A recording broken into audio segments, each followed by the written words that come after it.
Starting something for the first time can be so scary, but that's why you have me here to tell you things I wish I knew before taking my first actuarial exam. If you're new here, kindly subscribe, like the video, and share to your actuarial community. The first thing I wished I knew before taking my first actuarial exam is that studying is more about consistency and not cramming. For most people, their experience from high school or early undergrad is to memorize some concepts, go take the exam, and without understanding. But this does not work with actuarial exams. I wish I knew this earlier, but thankfully, you don't have to experience the same thing, and that's why I'm sharing this with you. The second thing I wished I knew was that actual exam is about active learning. It's not just about reading or completing the manual, but practicing hundreds and hundreds of problems. I know this does not align with our previous way of studying, where we just complete the note ready to write the exam. We actually pass without solving past questions, if that's how the educational system for maybe your high school or your undergrad was and you are so used to it. But welcome to the new educational system. Society of Actuaries, or the caste system, is way different than you could ever imagine.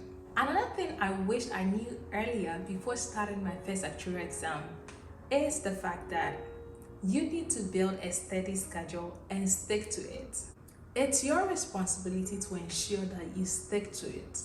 Mind you, your friends may not necessarily know what it takes to write an actuarial exam or the diverse commitments you have, be it church, be it schoolwork, be it family gatherings, name it.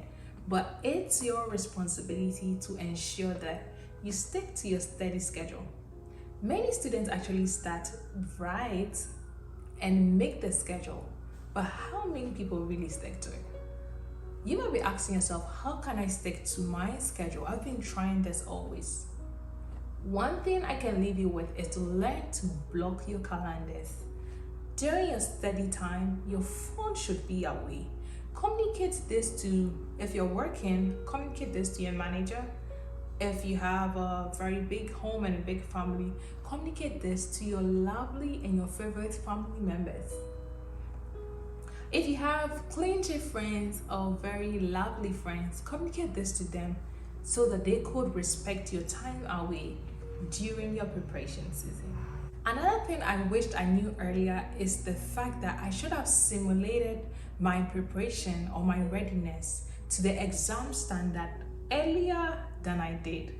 For most students, they practice the speed to passing the exam, a week to the exam or 2 weeks to the exam, which sometimes is late to start.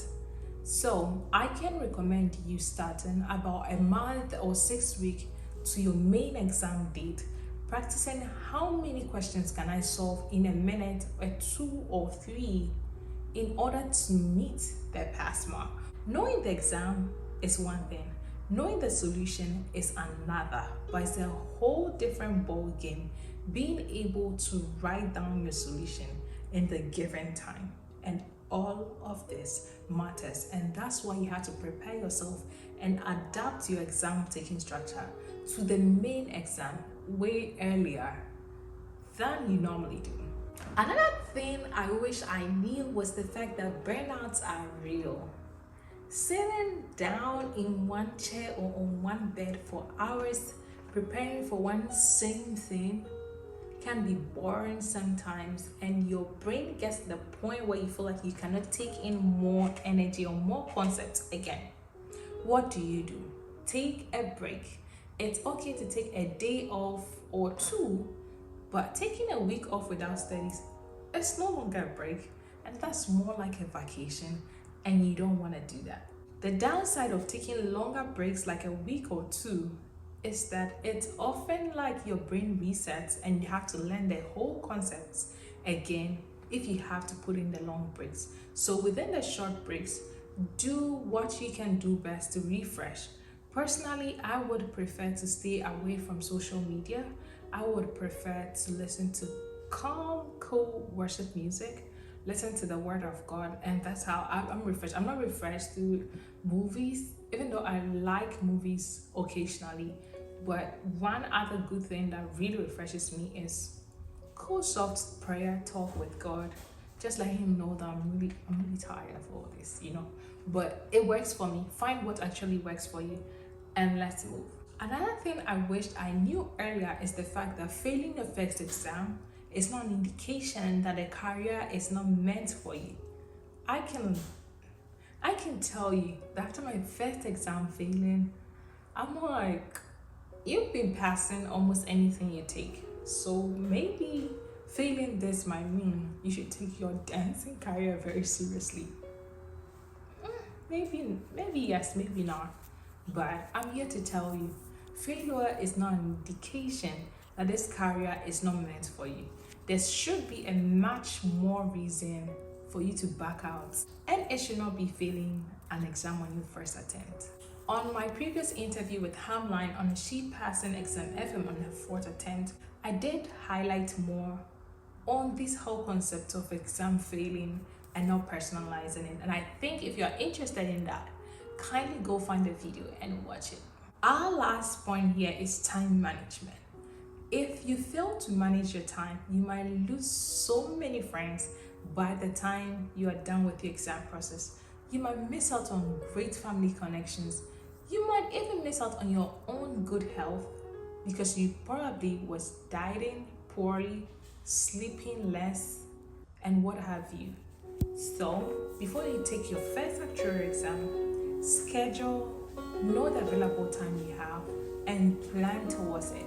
You should be able to manage your time to the extent that even if you are working full time, you should be able to find time to work alongside passing these exams. You signed up for it, so just do what it takes to pass. This is the end of our video today, and I hope you enjoyed it. A sign that you enjoyed it is to like the video and subscribe and share it on your LinkedIn post, on your WhatsApp status, and what have you. Until the next, thank you so much for watching, and I hope to see you in our next video.